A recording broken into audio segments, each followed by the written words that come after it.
Today's program is brought to you by OTCStockShark.com. For the latest and greatest OTC and Pink Sheets information, sign up for your account at OTCStockShark.com. Thank you for tuning in to TBC Today. I'm Brandon Vincent. And I'm Angelina Soriano. In financial news, as investors have piled into Treasury debt in recent months, skeptics have warned that they were risking big losses if interest rates should jump higher suddenly.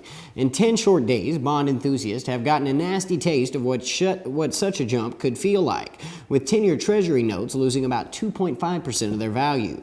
That may not seem like much, but at these low yield levels, it's essentially the equivalent of a holder's entire income for a year. It's also in contrast to a 4.5% gain in the Dow Jones Industrial Average in the same time frame. The yield on a 10-year Treasury, which moves up as prices move down, rose to 2.7%, its highest level in more than a month. Treasuries have been coming off a frothy few months, in part because investors have modestly tempered their worries about a double-dip recession. In U.S. news, Sarah Short, one of 3 Americans held in Iran for more than a year on suspicion of spying, left the country after she was released on bail. Short arrived in the state of Oman on a flight from Tehran, and she was met by her uncle and mother. Short told journalists that she was fine. Iran's Press TV aired footage of Short before departure from Tehran, thanking President Mahmoud and other Iranian officials for this humanitarian gesture in releasing her. Short was detained near the Islamic Republic's border with Iraq in late July of 2009, along with 2 male companions, Shane Bauer and Josh Fatal. Their families say that the 3 were on a mountain hike in northern Iraq at the time. U.S. President Barack Obama welcomed Short's release and called for the others to be freed too, saying that they had committed no crime. Obama said, "We remain hopeful that Iran will demonstrate renewed compassion by ensuring the return of Shane, John, and all other missing or detained Americans in Iran." Short left Iran a few hours after being released on bail, while her fiancé Bauer remained under detention. The Tehran prosecutor general told Iranian state television that the detention decree of Bauer and Fatal had been extended for 2 more months. In international news, an airplane carrying at least 47 passengers and crew members crashed in Venezuela, but there were survivors. 23 people were taken to local hospitals in the city of Guyana. The aircraft belongs to the government-owned Convisa airline and crashed in Bolivar State in southern Venezuela.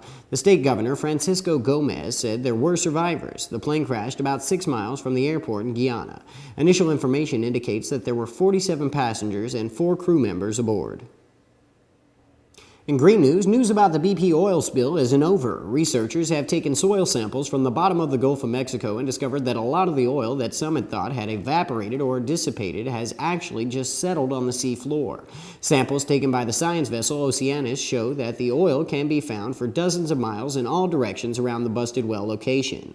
While there are some natural oil leaks in the Gulf, this is something on a totally different scale. It's clearly a fresh layer. Right below it is a much more typical seafloor mud, and in that layer you can find dead shrimp, worms, and other invertebrates. To be sure that this had come from the Deepwater Horizon, the scientists did a chemical fingerprint analysis and the source was confirmed. It was indeed the BP well. Whole marine ecosystems could be negatively affected, but this could have a particular big impact on species of fish that find their food on the seafloor. But as usual with problems of this scale happening in complex ecosystems, understanding the full impact will take time. You're stuck on a treadmill. You're making minimum payments on your credit cards, and you just don't get anywhere. Let Consolidated Credit tell you the truth. When credit card companies are charging high interest, it's virtually impossible to pay off your debt. Let's say you owe $5,000 and your rate is 21%. Of your $100 minimum payment, $87 is interest. It'll take you over 33 years to pay off that debt. Call Consolidated Credit. They'll get the credit card companies to reduce or eliminate your interest. Get off the treadmill. Get on with your life. Call Consolidated Credit. They're the freedom people. Call now, 1-800-775-8196, 1-800-775-8196. Consolidated Credit. When credit card debt is the problem, they're the solution. In entertainment news, Bob Marley's family lost a lawsuit seeking the copyrights to several of the late Jamaican reggae singer's best-known recordings.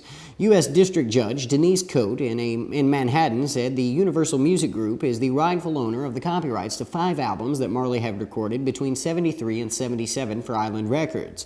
The albums Catch a Fire, Burnin', Natty Dread, Rastaman Vibrations, and Exodus were recorded with Marley's band The Wailers. They include some of Marley's best-known songs, including Get Up, Stand Up, I Shot the Sheriff, No Woman, No Cry, and One Love. The ruling is a defeat for Marley's widow, Rita, and 9 children who had sought to recover millions of dollars in damages over UMG's effort to exploit what they called the quintessential Bob Marley sound recordings. Marley's family accused UMG of intentionally withholding royalties from their company, 56 Hope Road Music, and ignoring a 1995 agreement assigning them rights under the original recording agreements.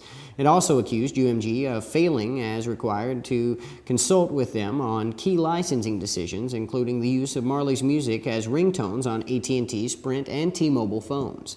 But Coate concluded that Marley's recordings were works made for hire as defined under U.S. copyright law, entitling UMG to be designated the owner of those recordings for both the initial 28-year copyright terms and for renewals.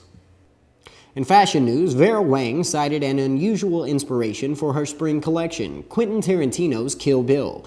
There was sort of a Eastern vibe and a few details like obi belts and something armor-like in the quilted mini vests.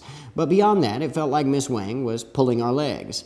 Otherwise, she was working a nice sportswear vibe for the day, with a lot of interesting new pants, including a paper bag waist style that was loose in the caboose and tight in the legs. Something like what Miss Wang herself wore to the Vogue Fashion's Night Out runway show. She is continuing to push the drop crotch style of harem pants. Something new was a blouse that was so emphatically ruched that it looked like curtains being raised at the theater to reveal midriff. Another trend that was popping up was rope belts, in which Miss Wang tied up her models in. In tech news, one of the pleasures of writing in pencil is the friction of 2 solid materials in contact. One of the delights of writing in pen is that you can write continuously without having to stop to sharpen your stylus. Writing in metal, while expensive, provides some of the benefits of both while exhibiting its own unique beauty. These 2 different metal pen manufacturers come to us by way of Champ Design blog Doorknob. Both models work on the same principle. A tiny amount of metal alloy transfers from the pen to the page. Unlike pencil, it can't be smudged with your hand, and unlike ink, it doesn't need to dry. The amount of alloy for each stroke is so tiny that the pens are expected to last a lifetime without needing to be refilled or replaced. You can sharpen the tips for a finer point with a little sandpaper.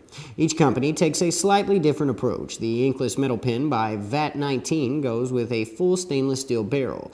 Their marketing department also has a sharp, playful, doodly sense of humor. Grand Illusions goes a little more highbrow with their metal pens. They have 2 short versions and a beta pen, which comes with a full-length extension in either black or silver metal or cherry-stained wood. Grand Illusions also appends a short history on writing in silver point. In the medieval period, artists and scribes often used a metal stylus in order to draw on specially prepared paper surface, generally known as metal point or silver point when the stylus was made of silver. Artists such as Leonardo da Vinci and Rembrandt used this technique. The alloy in the VAT19 pen has trace amounts of lead, so it's not so good for kids. Both are targeted for designers, lefties, and geeks who like even their handwriting to be all shiny. Thank you for tuning in to TBC Today. I'm Brandon Vincent. And I'm Angelina Soriano.